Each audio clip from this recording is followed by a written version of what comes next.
గౌరవ ముఖ్యమంత్రి అనుమల రేవంత్ రెడ్డి గారి సహకారంతో అదేవిధంగా ప్రజలు కడుతున్న ట్యాక్స్ తోటి వీళ్ళందరూ కడుతున్న ట్యాక్స్ తోటి ఈరోజు ఈ రోడ్ల నిర్మాణం చేయడం జరిగింది. చాలా హ్యాపీగా ఉంది. ప్రతి కాలనీలో కూడా వాళ్ళు ఏదైతే రిప్రజెంటేషన్ ఇచ్చిండ్రో ఏ ఒక్కరిని కూడా రిప్రజెంటేషన్ తీసుకొని ఆఫీస్ చుట్టూ తిరగాల్సిన పరిస్థితి లేకుండా మాత్రం నేను ప్రయత్నం చేస్తున్నాను. ఏ ఒక్క కాలనీలో కూడా కాగితాలు పట్టుకొని ఆఫీసుల చుట్టూ కాళ్ళు అరిగేలా తిరిగే పరిస్థితి నుంచి వాళ్ళ డోర్ స్టెప్కి పోయి పని చేయాలనే ఉద్దేశంతో ప్రతి కాలనీకి పోయి నాకు చేతనైనంత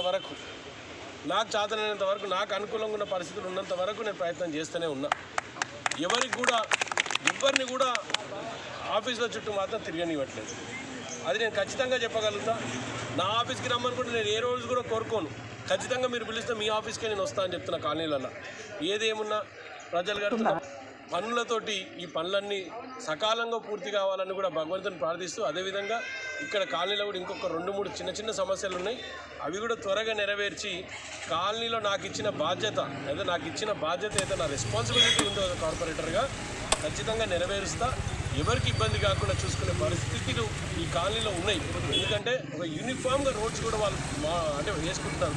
అన్ని కాలనీలకు కూడా నేను రిక్వెస్ట్ చేస్తున్నా, ఒక యూనిఫామ్ చేద్దాం, ఒక లైన్ పెట్టుకుంటే లైన్ ప్రకారం పోదామని మీ అందరినీ కూడా విజ్ఞప్తి చేస్తూ, నాకు ఈరోజు ఇనాగ్రేషన్ అవకాశం కదా పెద్దలందరికీ కూడా పేరున స్పెషల్గా ట్యాక్స్ పేయర్స్కి నమస్కారం తెలియజేస్తాను. Thank you very much.